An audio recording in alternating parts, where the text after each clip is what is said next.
শালার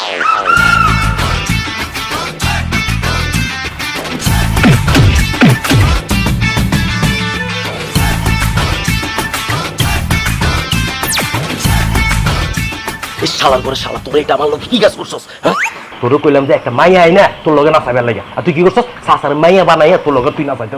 আরে ভাই, আপনি যে বাজেট দিচ্ছেন এই বাজেটে মাইয়া তো থাক দূরের কথা, একটা হিজলাও পাই না আমি, এই জন্য তো সাসারে মায়া সাজা নিয়ে আইছি।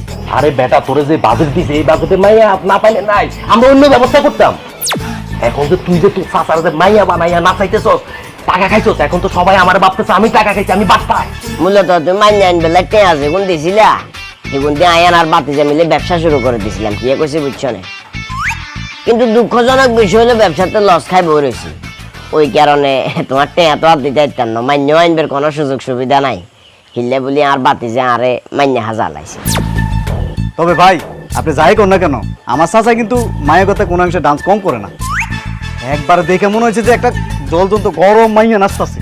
এই তোকে এসব খাদুরি আলা বাদ দে। একে তো তুই তোর চাচারে মাইয়া সামনে এখানে আনছস, তার উপরে আবার কইতেছস তোর চাচা মাইয়ার মতো নাচছে।